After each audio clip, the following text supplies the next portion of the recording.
एक बार एक जंगल में एक शेर अकेला बैठा हुआ था।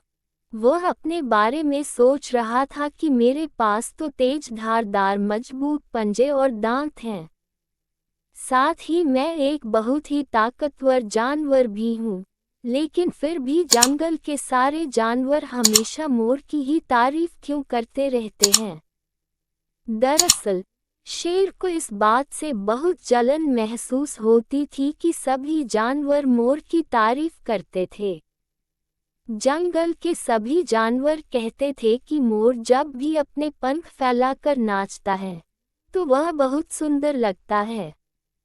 यही सब सोचकर शेर बहुत दुखी हो रहा था। वह सोच रहा था कि इतना ताकतवर होने और जंगल का राजा होने पर भी कोई उसकी तारीफ नहीं करता है। ऐसे में उसके इस जीवन का क्या मतलब है?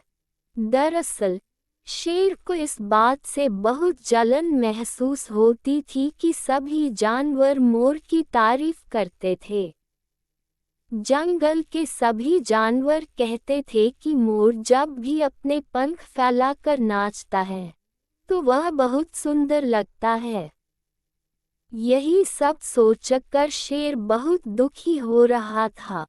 वह सोच रहा था कि इतना ताकतवर होने और जंगल का राजा होने पर भी कोई उसकी तारीफ नहीं करता है।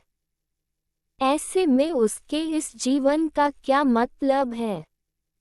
दरअसल शेर को इस बात से बहुत जलन महसूस होती थी कि सभी जानवर मोर की तारीफ करते थे। जंगल के सभी जानवर कहते थे कि मोर जब भी अपने पंख फैलाकर नाचता है तो वह बहुत सुंदर लगता है। यही सब सोचकर शेर बहुत दुखी हो रहा था। वह सोच रहा था कि इतना ताकतवर होने और जंगल का राजा होने पर भी कोई उसकी तारीफ नहीं करता है। ऐसे में उसके इस जीवन का क्या मतलब है?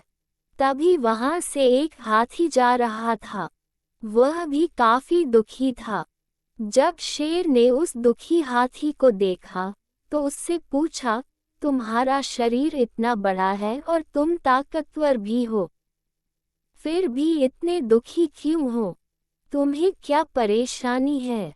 दुखी हाथी को देखकर शेर ने सोचा कि क्यों न मैं इस हाथी के साथ अपना दुख बांट लूं।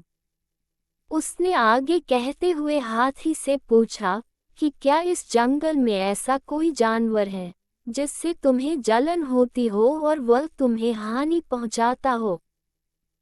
शेर की बात सुनकर हाथी ने कहा, जंगल का सबसे छोटा जानवर भी मुझ जैसे बड़े जानवर को परेशान कर सकता है।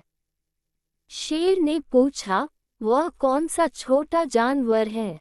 हाथी ने कहा, महाराज, वो जानवर चींटी है। वह इस जंगल में सबसे छोटी है, लेकिन जब भी वो मेरे कान में घुसती है तो मैं दर्द के मारे पागल हो जाता हूँ। हाथी की बात सुनकर शेर को समझ में आ गया कि मोर तो मुझे चींटी की तरह परेशान भी नहीं करता है, फिर भी मुझे उससे जलन होती है।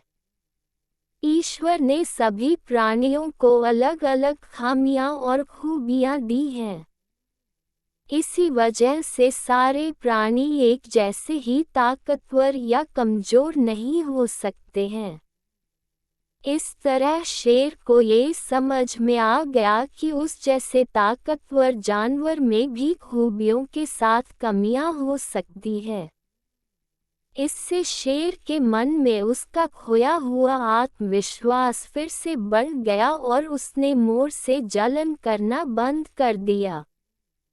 कहानी से सीख, हमें कभी भी किसी की खूबी देखकर उससे नहीं जलना चाहिए, क्योंकि हम सभी में अलग अलग खूबियां और खामियां होती है।